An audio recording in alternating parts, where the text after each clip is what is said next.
नमस्ते, मी अश्विनी. साई सौम्य sister channel मध्ये आपलं सर्वांचं खूप खूप स्वागत आहे. जेव्हा जेव्हा ताक बनतं घरात तेव्हा तेव्हा ढोकळा हमखास बनतो. रात्रीच ताकात मी आपलं बेसन पीठ, सोडा, साखर घालून भिजवलेलं होतं. पाण्याचा वापर बिलकुल केला नाही, फक्त ताकात.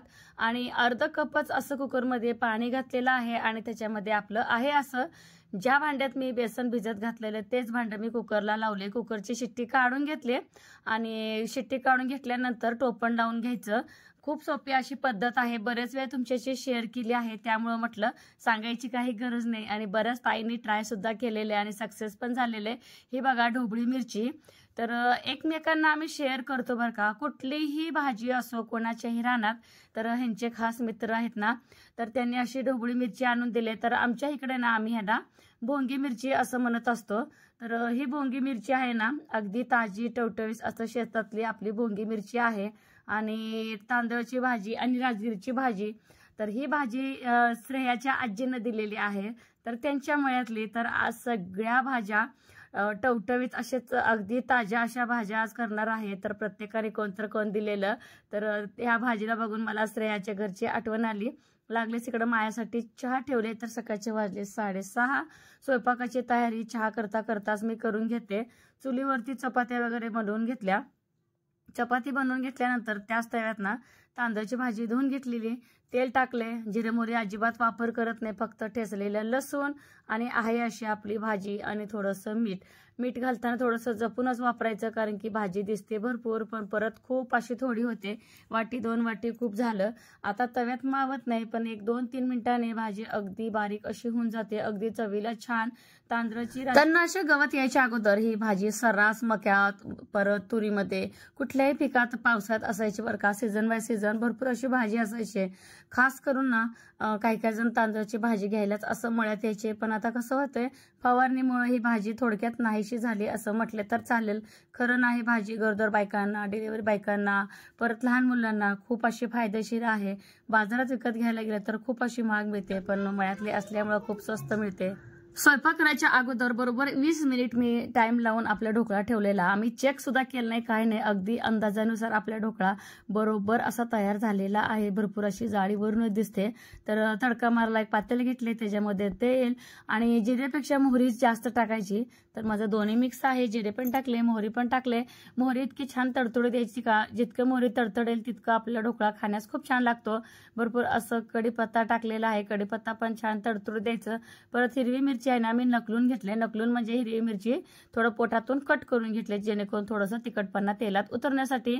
पाणी ऑप्शन आहे, पाणी घाला अगर न घाला. माझी आई घालत नाही, पण मी आज थोडंसं नॉर्मल थोडंसं चेंज करण्यासाठी पाणी घातले. आणि पाणी घातल्यामुळे थोडंसं चवीपुरतं अगदी थोडं मीठ असं घातले. तर हा तडका बरोबर आपला जो काय ढोकळा तयार झाला आहे का, त्या ढोकळ्यावरती पूर्ण असं टाकून द्यायचं. खूप छान तडका बसलेला होता. पाणी ऑप्शन आहे, पाणी घालायचं असतं तर घाला, नाहीतर शक्यतो नकाच घालू. भरपूर अशी कोथिंबीर. विशेष म्हणजे डब्याला पीठ, तेल, तूप काही लावलं नाही. जसं आपलं बॅटर त्या एका भांड्यामध्ये म्हणजे कुकरच्या भांड्यामध्ये आपण कालवलेलं होतं, सेम तसंच आहे असं मी कुकरमध्ये ठेवलेलं. खरंच खूप साधी सोपी अशी पद्धत ढोकळ्याची आहे. आणि आमच्या घरात जर बोललं, ह्यांना ढोकळा म्हणजे भरपूर असं आवडतं. सैलापरला आवडत नव्हतं, पण आता दोघींना अशा पद्धतीचा ढोकळा आवडायला लागलेला आहे. बरोबर टायमिंगनं 20 मिनिटं ठेवते ना, त्यामुळं ढोकळा अगदी व्यवस्थित होतो. चेक करायची सुद्धा काही गरज नाही. अगदी सहजरितेने आपला ढोकळा पूर्ण निघून जातो. अजिबात डब्याला सुद्धा खाली लागत नाही. फक्त कुकरमध्ये फक्त अर्धी म्हणजे अर्ध्या कपाच्या खाली, जास्त पाणी वर पण नको खाली पण इतकंच घालायचं. बघू शकता ढोकळा आपला मस्त अगदी स्पॉन्जी असं झालेला आहे. आणि खाण्यास पण खूप चांगलं. व्हिडिओमध्ये पिवळा दिसतोय की नाही माहित नाही, रिअलमध्ये खूप छान असं कलर येतो बरं का. तर कोथिंबीरच्याच प्लेटमध्ये मी ह्यांना खायला देते, कारण की ह्यांना लवकर मळायला जायचं होतं. फवारणी चालू आहे ना आपलं मक्यामध्ये, तर नाश्ता करून जा म्हटलं त्यांना. आणि ताक दिसलं की ह्यांना लगेच ढोकळा खाण्याची इच्छा होते, त्यामुळे मी जास्तीचा काय वेळ जात. दुपारचे वाजलेत 1. भरपूर असं दाटून अगदी आभाळ आले. ते म्हणतात की पाणी तुंबले. तर इतकं तुंबलंय त्या आभाळात. जेवढं पडेल ना इतकं पडेल त्यावेळेस भरपूर पडेल, कारण की 8-10 दिवस झाले नुसतं दाटून आभाळ येत आहे. एकदा जर पाऊस पडाला की ऐकणार नाही. तर 1 वाजता असे तयार झाले छान, तर मळ्याला जायला निघाले. तर आपल्या जे मक्याला ना दुसऱ्या मक्याला डोस द्यायचा जिथं आपण मोठं गवत काढलंय तिथं. तर म्हटलं पाऊस यायच्या अगोदर, आणि असं ही पावसाची वाट बघत थांबणं पण योग्य नाही, कारण की वरची जर पालं आहेत ना मकाची तर ते थोडं थोडं सुकायला लागले ना, थोडं थोडं सुकायला लागले ते पालं. मग हे म्हणतात पाण्यापुढं आपलं दारं धरायचे आहेत आता, युरिया टाकून घेतलेलं बरं. तर मक्याला 2 डोस असतात. पहिलं डोस असतं मका 4 पानावर असं 1 किच्चर अशी आली तर त्याच्यावरती तेव्हा एकदा डोस असतो, आणि परत जेव्हा बघा तुरा टाकायच्या वेळेस तेव्हा एकदा असतं. तर 2-3 पाट्या अशा शिल्लक मी न्यायला लागले. तुम्हाला तर माहितीच आहे आपल्या मळ्यामध्ये असे छोटे छोटे बादली आणि कॅन्ड आहे, तरी पण म्हटलं असावं न्यावं. सगळ्यांचं सीझन आहे आता युरिया टाकायचं, जसं की तुरीला म्हणा किंवा आपल्या मकाला म्हणा. मग सगळे काय करतो एकामेकाचे घेऊन जातो, आणि घरी इथे 1-2 डबे आहेत तर ते पण मी इथनं घेऊन चालले. आणि भरपूर असं आभाळ मळ्यात गेल्यावर तुम्हाला मळ्यातलं वातावरण दाखवते. माझं आणि आईचं जेवण झाले, आई गेले झोपायला, तर ह्यांचं इथं चाललंय जेवण. तर आज जेवायला ना छान श्रेयाच्या मम्मीने दिलेलं तांदळाची भाजी छान, त्यात राजगिरा मिक्स होती, खूप छान लागली. आणि तुरीच्या डाळीची आमटी, भात, चपाती असाच जेवण आहे. सईपरी तर गेल्या शाळेला. तर चला दुपारगीनं बाया म्हणजे बघा आता आपल्यातलं काम सुटलंय. कुठल्याही शेतकऱ्याच्यात कामाला गेले बायका 2 वाजता बरोबर सुटतात. तर माझ्याच चुलत सासऱ्याच्या शेतामध्ये त्यांचंही तुरी खुरपायचं चालू आहे ना, तर तिथल्या 4 बायका दुपारनं घ्यायचं. म्हणजे किती व तास 1.5 तास असते का? 2ला लागल्यावर, म्हणजे 2ला म्हटल्यानंतर 2.5 लागते ते बायका, बरोबर 2.5 म्हणजे 2 तास. 2 तासाचे त्यांना 125 रुपये असं त्यांचं होते बघा पगार. मग त्या बायकांना घ्यायचं, कारण की आपल्याला काय ते मका आवरत नाही. 3 एकर मका आहे आपली, एका दोघांना ते काय भागत नाही. आणि मका पण खूप दाट झाले. आणि जर नशीब चांगलं असेल, आज युरिया टाकल्या पाऊस जर झालं तर सोन्याहून पिवळा काय नाही बघा, एवढंच भारी आहे.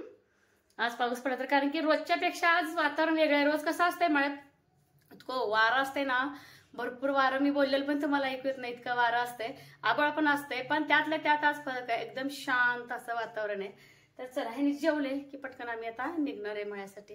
आणि हे पाल आहे ना, हे पाल घेतले युरिया मिक्स करण्यासाठी. हे 2 डबे, आणि माझी जी पूजेची फुलं होती हे दररोज विसरून चालले, ते आज मी आपलं नदीत वाहणार. हे फुलांना कॅरी बॅग घेतलाय मोबाईलसाठी.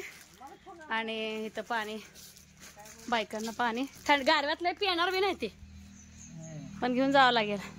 तांब्या विसरायला नको पाणी प्यायला. हा पिशवी अडकवते की.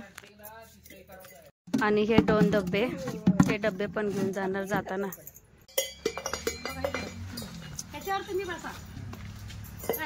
आणि इथं पाऊस लागला आम्हाला, बघा हे तुम्हाला जरा कॅरी बॅग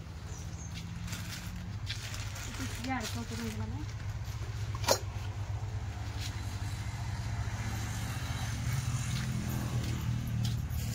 युरिया टाकला वाटतं याने, कशाला युरिया ह्याच्यामध्ये.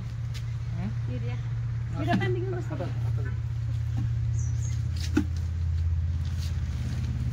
मळ्यात आले मी आणि पाऊस पडायला चालू झाले बघा. आता आहे आपल्या पत्र्यापाशी. तर जिथं बायका कामाला आहेत ना त्यांच्याकडे चालले, म्हणजे सांगायला बरं ना आपल्यात कामाला यायला पाहिजे म्हणून. बघा पाऊस आलाय तर एका साईडला थांबते, आपल्या पत्र्यातच थांबते. जेव्हा परवा मटणाची पार्टी होती का नाही, हे बघा पार्टी करून तिथं सगळं कागद असं टाकले. तर बायका जसं करतात तसं माणसांना जमत नाही. तर तसंच म्हटलं पत्र्यात पण कॅन्ड आहे का बघा म्हटलं युरिया टाकण्यासाठी. तर डब्बा नाही इथं. तर किती बायका आहेत बघायचं आणि त्यांना घेऊन यायचं. तर बारीक भीज पाऊस चालू झालाय.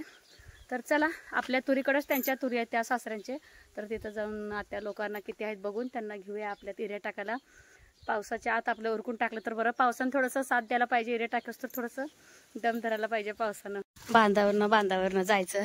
तर सगळ्यांचे हे आमचे चुलत वगैरे दिरांचे अशी शेतं आहेत. तर आपली आहेत तिकडं त्या बाजूला तुरी वगैरे तिकडं आहेत. तर एका बाजूनं जायचं. हे बघा पाऊस चाललाय, दाट पण इतकं आहे ना. आता सगळ्यांची पिकं पावसाने इतके छान आलेत, भीती वाटते आत घुसायला, कारण की कुठून काय येईल काय नेम नाही. आता चांगलं पाऊस येतोय. आणि हे बघा आपले खुरपलेले तुरे, तर इतका फरक आलाय. तर एक एक खुरपताना का सोडलेलं असं बरंच गवत असतं, एवढं लक्ष देऊन चालत नाही, पण आपलं जीव ऐकत नाही. हे बघा खुरपल्याचं बरंच असं फरक पडलाय.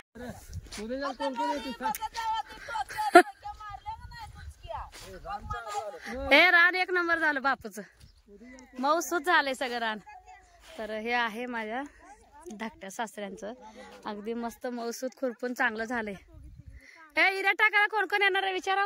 होय, इकडं आपली तुरी, इकडं बापूंच्या तुरी म्हणजे माझ्या सासऱ्यांची. आणि हे इमात्यानं हे असं एक एक ठेवलेलं गवत काढावं लागतंय. आ ही गोंडाळे म्हणायचं. असं फुटते ते शेंडत फोडल्यावर. आता अजून एक शिवडी आत खाल्ल्यात तिकडं वय. इमात्या कुऱ्हाड कोणाला आणलाय सांगा. हे आता सगळ्या म्हणाले ते कुऱ्हाड कशाला आणलंय, कशाला आणलंय कुऱ्हाड. खुरपायला सरपण तोडायला. तोडा तोडा. चला चला जाऊया. चला चला तिकडं हे शालंत आहे मकाकडे. चला ओ चला. कसलं खत हो हे मातीवने.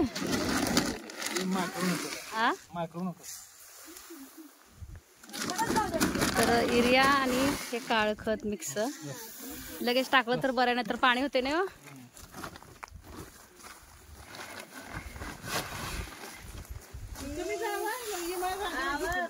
3 प्रकारचे आहेत काय.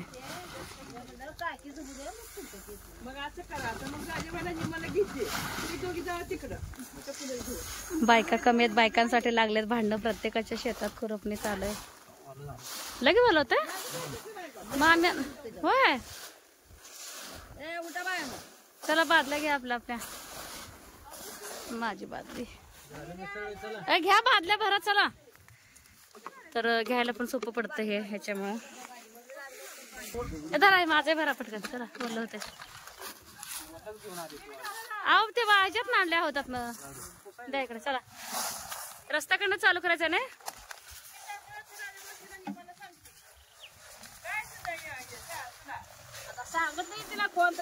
तीन खत ह्यात म्हणजे मिक्स आहेत बरं का. हे बघा लगेच पाणी होऊ लागले.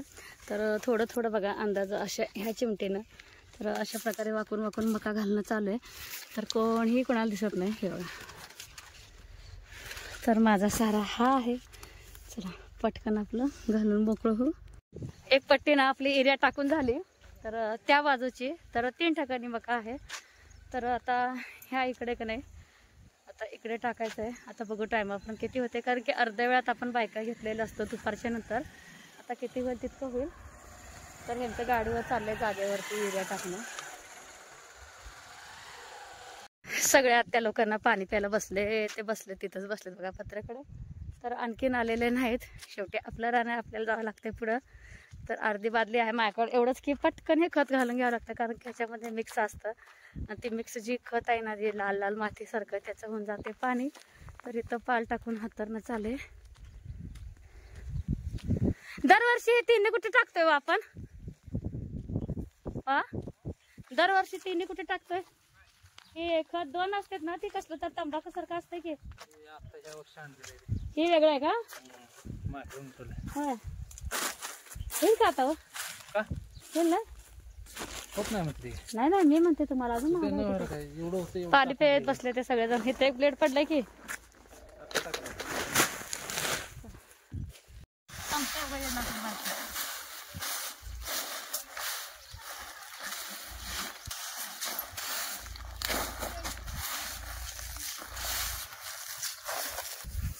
उभा घेतलाय का आडवा घेतलाय.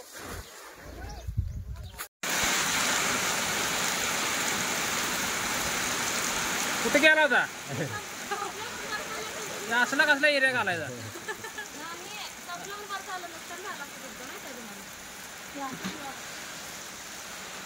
जागा वेगळंच आहे तुमचं एरिया घालायचा. वातो ना वातो ना.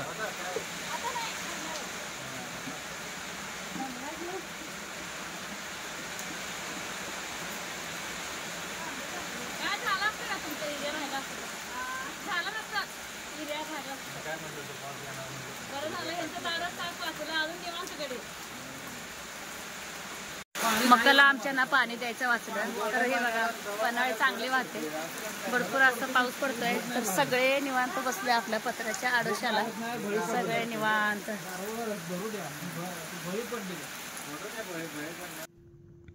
मळ्यात इतकं पाऊस झाला ना, बराच पाऊस झाला आणि ओल्या पायात मला मळ्यातच बोरीचा काटा घुसलेला. मळ्यात का निघाला नाही कारण की भरपूर चिखल पण होता. तसंच घरी आलो तर स्वतः मीच एकटेच काढलं काटा.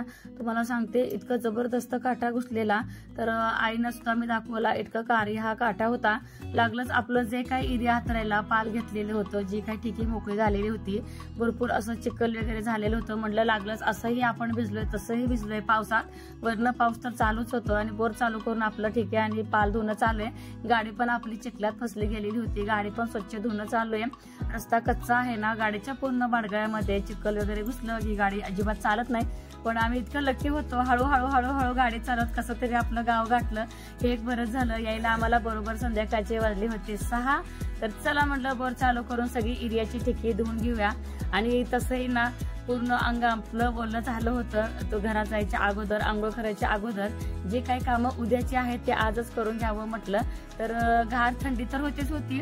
चहा करून पिली आधी आणि सकाळच्या चपात्या होते ना, काहीतरी खायचं अशी इच्छा झाली होती गरम गरम. म्हटलं चपात्या हाही मिक्सरला लावून घेतलं. बाहेर बारीक असं चिटचिट पाऊस चालूच होतं, वातावरण अगदी ढगाळ. तर सेम पोहे कसं भिजवतं का, मिक्सरमधनं मी चपाती कोरडी काढली, पोहे भिजवतो त्याप्रमाणे अगदी शिंपडा थोडं अंदाज घेऊन आपलं चपाती तुकडे मी भिजत घातले. लांब मी कांदा चिरले कारण की परी खात नाही, काढून द्यायला सोपं पडतं. भरपूर असं कढीपत्ता, कोथिंबीर, मटण मसाला घेतले, शेंगदाण्याचं भरड घेतले. खूप छान लागते. अशा पद्धतीने तुम्ही करून बघा. आणि इकडे जसं पोहे भिजतात त्याप्रमाणे आपले तुकडे सुद्धा खूप छान भिजले गेलेत. टमाटे सुद्धा घातले. टमाटे घातल्यानंतर खरंच खूप छान होतं. आणि थोडंसं चवीपुरतं अगदी थोडं मीठ घालायचं, जास्तीचं नाही. चपात्यामध्ये मीठ असतं. तेल मात्र वापरताना भरपूर वापरायचं. तर तेल, जिरे, मोहरी, कांदा, टमॅटो, कढीपत्ता घातली, परत मोठं शेंगदाण्याचं भरड घातली. त्याच्यामध्ये थोडंसं हळद, जितकं आपल्याला चमचमीत झणझणीत पाहिजे तितकं आपलं तिखट घातले. परत आपलं सुहाना मटण मसाला चवीसाठी. खूप छान असं आपले तुकडे झाले होते. मुलांना पुरलं नाही, मला सुद्धा पुरलं नाही. गरमागरम टीव्ही बघत सगळे हॉलमध्ये. ह्यांनी सोडलं तर मी, आई, मुलं अगदी चवीने खाल्लं. आई तर म्हणाले की अगदी तोंडाला चव आली. तर अशा पद्धतीने बघा मी चपातीचे तुकडे बनवले. भरपूर अशी कोथिंबीर मी भरभरली. कोथिंबीरने तर चव इतकी भारी आलेली ना, आणि त्यात गारव्यात न आल्यामुळं गरम गरम छान असे तुकडे खूप म्हणजे खूपच छान झालेले. अक्षरशः ह्यांच्या वाटणीला सुद्धा आलं नाही. आम्ही खाऊन टाकलं सगळेच टीव्ही बघत. संध्याकाळी फक्त भात आणि वरण खाल्लं. तर तुकड्याने पोट भरलं होतं कारण की तुकडे पण पौष्टिकच असतात. शेवटी चपातीची आणि शिळे नव्हती, काय नाही, सकाळचीच चपाती होती. 4 ते 5 चपातीचे आपले हे तुकडे होते. असं होता आजचा आमचा ब्लॉग. कसा वाटला नक्की सांगा. बाय.